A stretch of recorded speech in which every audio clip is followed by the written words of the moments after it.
You check your banking app. The number where your balance should be? 0. Not low, not overdrawn. 0. You refresh. Still 0. You call the bank.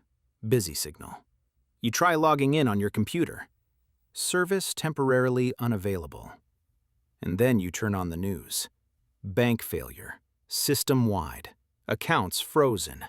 FDIC overwhelmed. And you realize this isn't just you.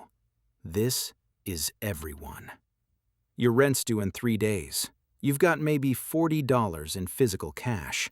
There's a quarter tank of gas in your car. And the fridge? 2 days of food if you stretch it. Welcome to financial collapse. Not theoretical, not someday, right now.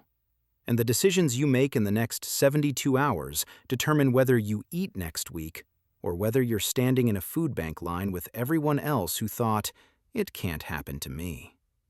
So here's your survival guide. No bank account, no credit cards, no safety net. Just you, whatever physical resources you have right now, and the knowledge to make it through. Let's go. Hour 0. Your account just hit 0. Before you panic, before you spiral, here's what you do first. Physical cash. Count every dollar. Empty your pockets. Check jacket pockets, that junk drawer, under couch cushions, your car's cup holders. Find every piece of physical currency you have. Coins count. That jar of quarters, that's gas money.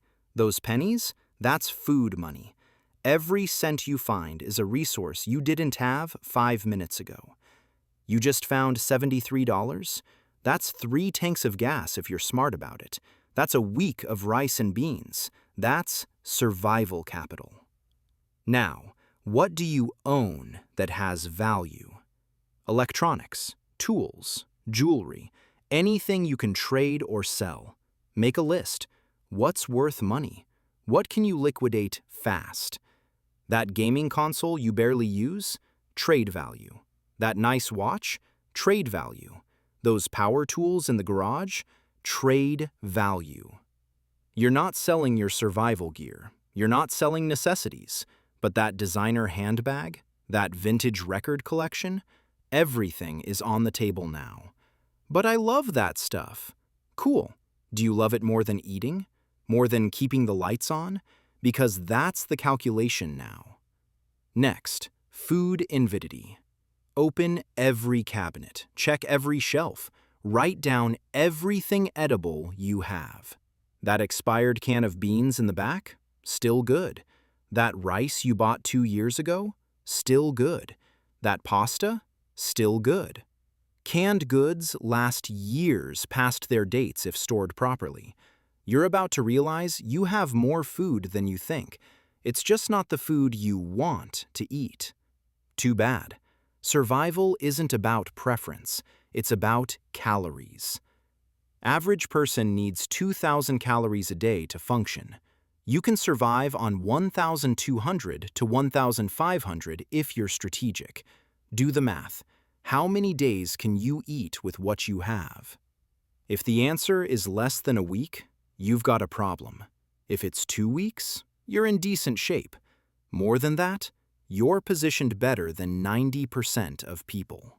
Okay, you've counted your cash. You've inventoried your assets. You've assessed your food. Now comes the hard part. Priorities. You've got limited resources and unlimited needs. Rent, utilities, food, gas, medicine. You can't pay for everything. So what comes first? Priority 1, shelter.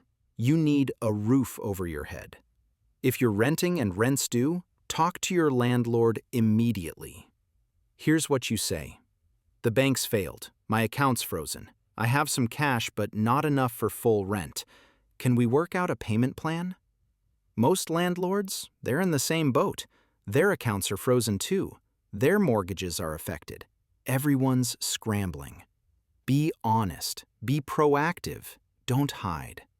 If you own your home, you've got more time. Banks can't evict you overnight. Foreclosure takes months. Shelter is temporarily secure. If you're living with parents or roommates, congrats! You just became the most financially stable person in your circle, because at least you're not homeless. Priority 2, utilities. Water, power, heat. These keep you functional. Call utility companies now. Banks failed, accounts frozen. I can pay partial in cash. What are my options? Most utilities won't cut you off immediately. They have grace periods. They have assistance programs. But you have to call them. Ignoring bills doesn't make them disappear. Priority 3, food. You've got what you've got. Now you need to stretch it. 1 meal a day? That's survivable. 2 meals? That's comfortable. 3 meals? That's luxury you can't afford right now. Breakfast is optional. It's cultural, not biological. Black coffee or tea? 0 calories but kills hunger. Skip breakfast. Save food for lunch and dinner. Rice and beans, pasta and canned sauce, oatmeal, ramen. These are your staples now. $1 per meal or less. That's the goal. You're not eating for pleasure, you're eating for fuel. Get used to bland. Get used to repetitive. Get used to uncomfortable. Let's talk about the new reality. Everything is cash now. No credit cards, no Venmo, no Apple Pay, no digital transactions. Just physical currency changing hands. Which means every transaction is a negotiation. Because when cash is the only currency, the person with cash has power. You walk into a grocery store with $20. Bread is marked $4. You offer $3 cash. Take it or leave it. You know what happens? They take it. Because they need cash too. Because the digital payment system is down. Because $3 cash today beats $4 credit tomorrow. This is barter economy now. This is negotiation economy. The price on the tag? That's a suggestion. Here's how you shop in financial collapse. You buy only what you need, not what you want, not what's on sale. Need. You pay cash. You negotiate prices. You walk away if the deal's bad. You find cheaper alternatives. You stop shopping at big chain stores. They're stuck in digital systems. You shop at small local stores, mom-and-pop places, farmers markets, anywhere that can operate on cash and trust. And here's the secret nobody tells you. Small businesses want your cash. They'll negotiate. They'll deal. They're flexible in ways corporations can't be. Now let's talk about what you don't do. You don't loan money. Not to friends, not to family, not to anyone. But they're desperate. So are you. And when everyone's desperate, loans don't get paid back. You don't co-sign. You don't guarantee. You don't help out financially. Because helping them means sacrificing your survival. You also don't advertise that you have cash. You don't flash bills. You don't brag about your stash. The second people know you have money, you become a target. Your friends will ask for loans. Your neighbors will ask for help. And some people, they'll just take. Keep your mouth shut. Keep your cash hidden. Keep your survival quiet. So your bank account's zero. Your savings are gone. But you still have something valuable. Your skills. What can you do that people need? What can you offer in exchange for cash, food, or services? Can you fix things? Mechanic work, plumbing, electrical, carpentry. These skills are gold in collapse scenarios. People's stuff breaks. They can't order parts online. They can't pay with credit, but they can pay cash or trade goods for repairs. Can you cook? Baking bread, making meals, food prep. People will pay for convenience when they're overwhelmed. Can you clean? Yard work, house cleaning, organization. Physical labor people don't want to do themselves. Can you teach? Tutoring, music lessons, language instruction. Parents still want their kids educated even during collapse. Your value is what you can do, not what you have, not what you know, what you can produce. But I work a desk job. I don't have manual skills. Then you learn fast. YouTube still up? Watch tutorials. Books still exist? Read them. Neighbors have skills? Trade labor for training. You've got time now, because your 9 to 5 either doesn't exist anymore or isn't paying you. So you learn skills that put food on the table. Let's talk about barter. You've got a laptop, but no food. Your neighbor has food, but needs a laptop for their kids' schoolwork. Trade. You've got gas, but no tools. Your friend has tools, but needs gas. Trade. Barter economy isn't new, it's ancient. It's how humans survived for thousands of years before currency. The trick is understanding value. What's valuable to you versus what's valuable to them. That designer jacket? Worthless in collapse. Nobody's trading food for fashion. But a working bicycle? That's transportation. That's valuable. Batteries? Valuable. Flashlights? Valuable. Tools? Valuable. Blankets? Valuable. Practical items hold value. Luxury items? Only valuable if someone has extra resources to waste on comfort. And nobody does. Here's what nobody talks about. The psychological warfare of going from comfortable to broke overnight. You're used to convenience. You're used to comfort. You're used to options. All of that? Gone. And your brain is going to fight this. It's going to scream at you. This isn't fair. I did everything right. Why is this happening? Doesn't matter.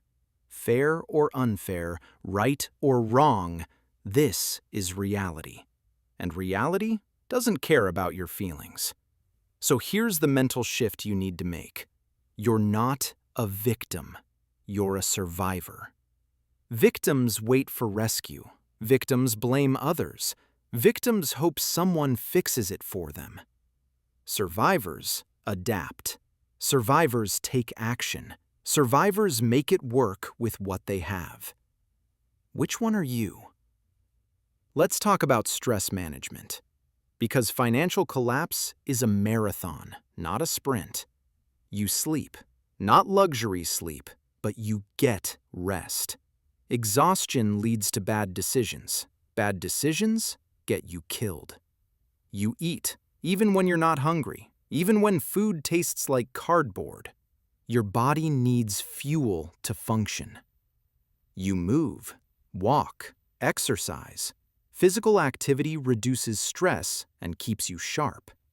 You do not drink away your problems. You do not drug away reality. Substances cost money you don't have and impair judgment you need. You stay sober. You stay sharp. You stay functional. And here's the brutal truth. Some people won't make it.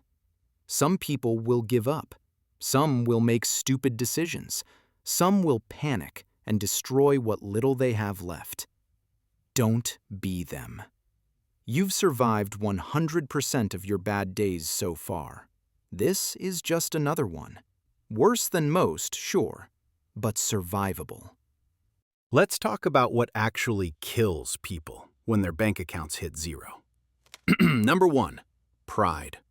People would rather starve than ask for help, would rather lose their home than admit they're struggling, would rather suffer in silence than show weakness. Pride doesn't feed you. Pride doesn't keep you warm. Pride kills. Swallow it.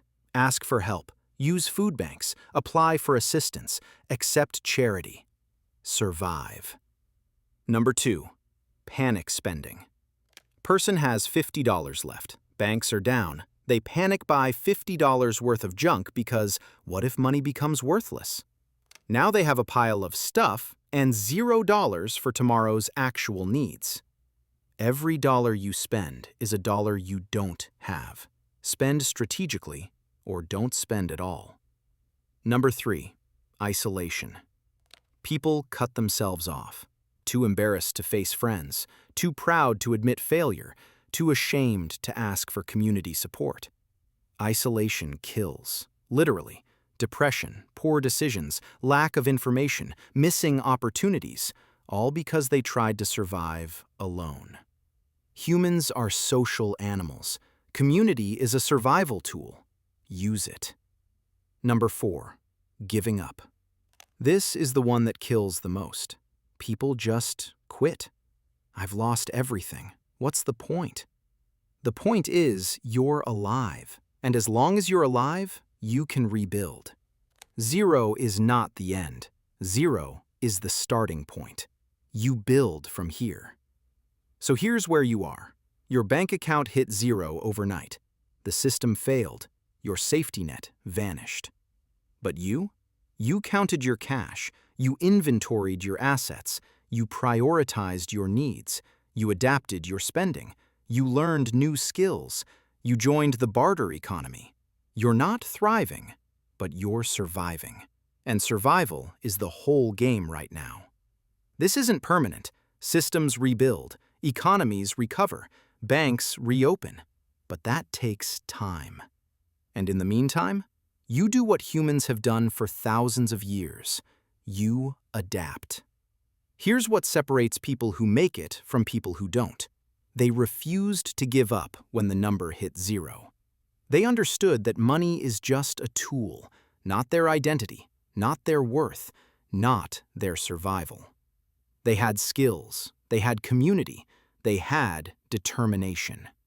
And when the system came back online, when accounts reopened, when normalcy returned, they were still standing. So the next time you check your bank account, the next time you see your balance, the next time you think about financial security, remember this. The number can hit 0. The system can fail. The banks can collapse. But as long as you're alive, you have value. You have skills. You have the ability to survive. Don't wait until 0 to figure that out. What survival scenario do you want us to cover next? Drop it in the comments below.